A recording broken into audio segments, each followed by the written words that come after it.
नगर पंचायत से जो भी हमारे आएगा पैसा वो भी लगाएंगे यहाँ पे। तो हम जनता को खुश रखने की कोशिश करेंगे और उम्मीद है कि जो इतने प्यारे लोगों ने दिया हम लोगों को, हम उस पर खड़ा होते रहे और अगले 5 साल बाद हमें मुंह ना छिपाना पड़े। पाडली गुज्जर तेलीवाला शक्ति बिहार से मैं हाथ जोड़ के विनती करता हूँ कि आपने जो मतों को गोलक में ठोक ठोक के भरा है, मैं इसका बड़ा आभारी हूँ। और बड़ी ईमानदारी से सच्चे दिल से जो निकला था इंसानियत की खिदमत करने के लिए, मैं इस पे खरा उतरूंगा।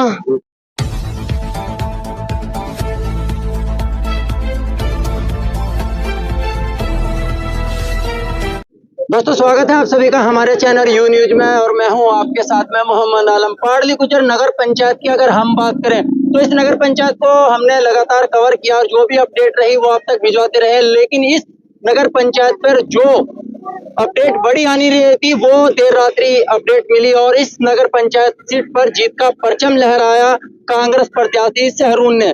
सहरून प्रत्याशी थी लेकिन चेहरा था तौकीर आलम का।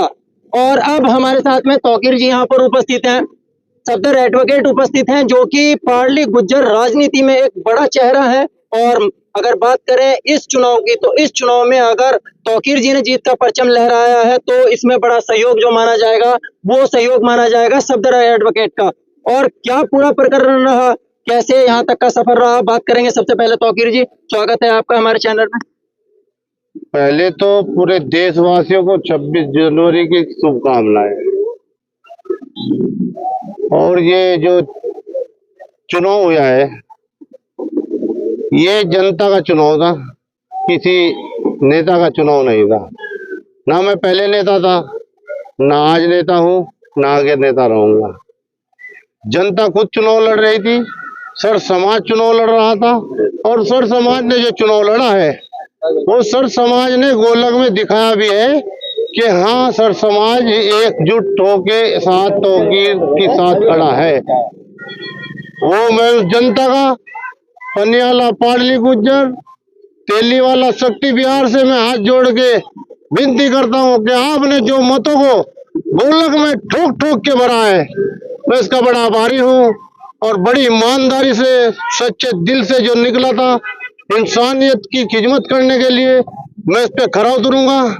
इंशाअल्लाह कोई भी मैं ऐसा काम नहीं करूंगा कि किसी को मेरी तरफ से किसी के दिल को ठेस पहुंचे। तौकीर जी एक सवाल करूंगा मैं आपसे, प्रचंड जीत रही है इस सीट पर। अगर हम इस सीट की बात करें तो इस सीट पर एक बड़ा उलटफेर की संभावना पहले से बनी हुई थी। इस सीट पर अगर बात करें तो भाजपा प्रत्याशी हैं बहरोज जी, वो भी चुनावी मैदान में थे। सुरेंद्र जी हैं पनियाला से, वो चुनाव में थे। और बसपा प्रत्याशी तालिब जी जो कि पूर्व प्रधान रहे हैं वो चुनाव मैदान में थे और आप पहली बार चुनाव में थे। तो ऐसे में कितना खुद को मजबूत मान रहे थे और क्या लग रहा था आपको कि जैसे आप चुनाव में आए, राजनीति में आपने शुरुआत करी, तो कैसे लग रहा था आपको कि हाँ मैं नगर पंचायत पर एक जीत का परचम लहरा पाऊंगा और इतनी प्रचंड जीत तक पहुंच पाऊंगा?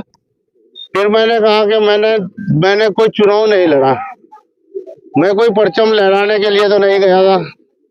ये परचम तो जनता ने चुनाव लड़ा है, जनता का परचम लहराया है, जनता ने वोट डाला है, जनता को चुनाव लड़ी है। ना मैं पहले नेता था ना आज नेता हूँ। जो नेतागिरी करते हैं वो एक महीने का चुनाव लड़ते हैं। जनता के बीच में रहता हूँ और जनता के बीच में रहूंगा। जनता चुनाव जीतती है, जनता चेयरमैन बनी है, जनता का विकास होगा, चाहे वो पनियाला हो, पाडली गुज्जर हो, तेलीवाला शक्ति बिहार। जैसे उन्होंने गोलक ठोक के भरी है, हर सर समाज ने हर सर समाज के लिए एकजुट होकर काम करेगा, इंसानियत के नाते से काम किया जाएगा। तौकीर जी एक चीज और आपसे जानना चाहूंगा कि आप कह रहे हैं कि सर्व समाज का मेरे साथ रहा और सर्व समाज ने ही मुझे जिताया, उस चीज को मान लेते हैं। लेकिन एक चीज आपसे मैं जानना चाहूंगा कि जिस तरीके से आप चुनाव में आए, कांग्रेस का सिंबल मिला, पहले आप निर्दलीय थे, फिर कांग्रेस पार्टी से आपका जुड़ा हुआ सफदर जी का बहुत सहयोग रहा, तो मोटिवेशन आपका क्या रहा? क्या सफदर जी आपको लगातार मोटिवेट करते रहे? ये चुनाव में सफदर भाई और मैं कोई एक जिस्म दो जान है, परिवार है, हम भाई भाई है। तो इसमें तो अगर कोई बात कहने की जरूरत ही नहीं पड़ती। मैं चुनाव जो लड़ा हूँ वो मैं नहीं लड़ा, वो मेरे बड़े भाई सफदर ही लड़े। तो सफदर जी आपसे भी जान लेते हैं, जिस तरीके से चुनाव शुरुआत में चुनावी रुझान बने और इस सीट पर 6 प्रत्याशी थे, तो कैसे लग रहा था, क्या मुश्किलें थी और उन मुश्किलों से पार पाने के लिए क्या रणनीति रही होगी दिमाग में, कुछ बताएंगे? रणनीति तो है पुराना जो इतिहास रहा है गाँव का, हमें लोगों ने बहुत प्यार दिया, पहले भी इलेक्शन पड़े आ रही हो हम, वो लोग हम सब जुड़े हुए थे, उनकी भावनाएं थी। और उनका लोगों का जो पहले प्रधान रहे, यहाँ लोग रहे, कोई भी रहा, उन्होंने जो विकास किया लोगों ने उन्हें पसंद नहीं किया। हम पे उन्होंने विश्वास जताया है और उम्मीद करते हैं कि आगे उनका विश्वास हम कायम रखेंगे और मिलजुल के सब जनता लोगों से जो भी इनकी समस्याएं होंगी हम पूरी करने की कोशिश करेंगे चेयरमैन साहब से। सफदर भाई, आपसे जान लेता हूँ, राजनीतिक अनुभव आपका बहुत ज्यादा है, पहले भी आप चुनाव लड़े हैं, नगर ग्राम सभा का चुनाव लड़े हैं। और अगर पार्ली गुज्जर की बात करें इस नगर पंचायत की, पहले यह ग्राम पंचायत थी लेकिन अब नगर पंचायत है, तो इस गांव के अंदर एक बड़ा चेहरा आपका भी है और आपका अनुभव ही इनके बहुत कुछ काम आया तो किरजी यहाँ तक पहुंच पाए। क्या मुद्दे रहेंगे इस गांव के जो अहम मुद्दे थे, जिन मुद्दों पर पहले काम करने का विचार रहा होगा या आगे प्लान होगा कि हाँ भाई इन मुद्दों पर काम करा जाएगा? हमारा यहाँ मुद्दा मेन तो एजुकेशन का है। मैं पढ़ा लिखा हूँ तो मैं भी चाहता हूँ हमारे बच्चे पढ़े लिखे आगे बढ़े। खेल का मुद्दा है, स्वास्थ्य का मुद्दा है, सफाई का मुद्दा है। इन्हीं मुद्दों पे हम मिलकर काम करेंगे इंशाल्लाह। हमारे चेयरमैन साहब मिलकर काम करेंगे, जनता की जो भी समस्या होंगी वो पूरी करेंगे इंशाल्लाह। कांग्रेस से काफी पहले से जुड़े हैं, कांग्रेस का आपको अगर देखा जाए तो कांग्रेस की जो जड़ है वो आपने बना रखी है पार्ली गुज्जर के अंदर, तो ऐसे में तौकीर जी को साथ में जोड़ा और फिर नगर पंचायत भी जीत ली। अब क्या लग रहा है कि आने वाले विधानसभा इलेक्शन भी नजदीक है 2027, तो उसकी तैयारी लग रही है? तौकीर को मैंने जोड़ा नहीं, तौकीर तो बचपन से मेरा भाई है छोटा। हमारा इनका पारिवारिक संबंध बहुत पुराना है, हम साथ हैं, सब बचपन से साथ हैं, हमारे बड़े साथ रहे इनके, ये हमारे साथ रहते हैं हर तरीके से। तो जो भी है कांग्रेस से हम जुड़े हुए हैं, ये भी जुड़ा है, हम जुड़े हैं, पब्लिक जुड़ी है। 3 बार विधायक बनाए फुरकान विधायक तो हम लोगों ने यहाँ से, वो भी हमारे यहाँ काम कराते थे, उनकी भी सेवा लेंगे जो भी उनसे हमें मदद मिलती है। पहले भी बहुत काम करा रहे हैं विधायक जी हमारे यहाँ, और जो भी आगे हमारी समस्या होगी, बड़े जो काम होंगे विधायक जी से फिर भी कराएंगे लोगों से। हम ये चाहते हैं वो इतना हम काम करेंगे। तो फिर एक चीज आपसे जान लेता हूँ, अब बड़ी जिम्मेदारी मिल गई है, 3 नगर पंचायतें, समाज से भी आप रहे हैं और अगर बात करें हम इस क्षेत्र की तो लोगों से जाना है हमने कि कोई भी, जैसे अभी कुछ समय पहले आपदा का समय रहा, आपदा के समय में भी आप आम जनता के साथ में जुड़े रहे और समाज सेवा के जितने भी कार्य हैं आपने उनमें बढ़ चढ़ कर हिस्सा लिया। अब जैसे नगर पंचायत बनी, नगर पंचायत बनने के बाद में आप चेयरमैन पद पर भी आए हैं, तो बड़ी जिम्मेदारियां हैं आपके सामने, तो अब क्या लग रहा है कि इस नगर पंचायत में कुछ बड़ा देखने को मिलेगा? बड़ा ही देखने को मिलेगा इंशाल्लाह, बड़ा ही देखने को मिलेगा। जो सर समाज का मेरा अभी पहले हमारे से एक इंटरव्यू हुआ था, जो हम सर समाज का काम कर रहे थे इंसानियत के नाते से, वो भी हमारा जारी रहेगा और जो जनता का हक आएगा वो भी जनता के बीच में लगेगा।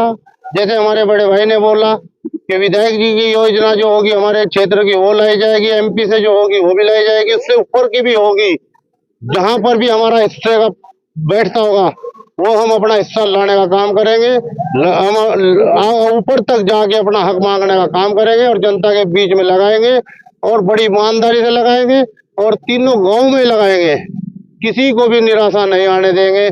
परिवार है हमारा पनियाला, पाड़ली गुज्जर, तेलीवाला, शक्ति विहार, जैसे उन्होंने वोट डाला परिवार, ऐसे दुख सुख में हर एक जगह खड़े मिलेंगे, इंसानियत के नाते से हर जगह खड़े मिलेंगे, कोई दिक्कत नहीं आएगी। चलिए एक लास्ट सवाल और कर लेता हूँ आपसे। हम जितनी भी नगर पंचायत हमने कवर करी है, रुड़की नगर निगम का क्षेत्र, नगर निकाय चुनाव को लेकर हम लगातार कवरेज के लिए रहे और सभी प्रत्याशियों से मिले। सभी प्रत्याशियों ने विकास की बात करी, किसी ने सड़क के मुद्दे उठाए तो किसी ने शिक्षा के मुद्दे उठाए, किसी ने स्वास्थ्य को लेकर, सभी मुद्दे रहे। लेकिन एक मुद्दा सिर्फ एक ही प्रत्याशी के द्वारा हमें मिला और किसी प्रत्याशी से नहीं मिला, आजकल नशे को लेकर। जो युवा वर्ग है वो नशे की गिरफ्त में आ रहा है और पाड़ली गुज्जर, अगर नगर पंचायत की हम बात करें तो इस नगर पंचायत में जो युवा है वो उस ओर जाता हुआ दिखाई दे रहा है। क्या उस पर भी रोकथाम लगाएंगे चेयरमैन साहब? उसके हमने कई बार हमने यहाँ पर जो है ना मीटिंगें कराई नशा मुक्त केंद्र के लिए, भाई मत नशा ना हो, तो हमारे प्रशासन के यहाँ पर कई मीटिंगें कराई गई, लेकिन उस पे तो हम काम करेंगे ही। लेकिन जो नशा करने वाले लोग हैं उनसे भी हाथ जोड़ करके घर पे रोकने का काम करेंगे, उसे समझाने का काम करेंगे। जो समझाने से बात होती है वो धमकाने से नहीं होती, तो उसको घर घर जाके हर एक नशे वाले के घर पहुंचेंगे और उसको समझाएंगे, उसको इससे क्या नुकसान है और क्या फायदा है, तो समझाने से समझेगा इंशाल्लाह। मुझे उम्मीद है कि जब हम उसको समझाएंगे तो ज्यादातर प्रतिशत यही होगा कि वे लोग हमारी बात मान लेंगे। वो हमें बड़े प्यार करते हैं, नशे में भी प्यार करते हैं, चलिए अभी जी आपका भी बराबर सहयोग रहा, जुड़े रहे लगातार, कैंपिंग भी हुई भाई, जनसभाएं भी हुई, लगातार जुड़े रहे। तो क्या लग रहा था कि भाई तौकीर जी के साथ में लगातार जुड़े रहे, क्या चीज देखी आपने कि भाई तौकीर भाई को ही साथ तक लगे रहे और यहाँ तक का जो मुकाम हासिल करा, क्या कहाँ तक पहुंचे और कैसे मतलब परिस्थितियां रही सामने, कुछ बताएंगे? हम पहले और किसी के साथ भी थे, लेकिन वो अपनी बात पे खरे नहीं उतरे। तौकीर भाई लॉकडाउन से लगे हुए थे, फिर बाद में इन्होंने बहुत सेवा की। फिर हमने सोचा नहीं भाई, हमारे अपने भी लड़ रहे थे, फिर हमने सोचा नहीं भाई यही आदमी एक समाज सेवा है, ये आदमी लालची नहीं है, जो भी होगा विकास बढ़िया करेंगे।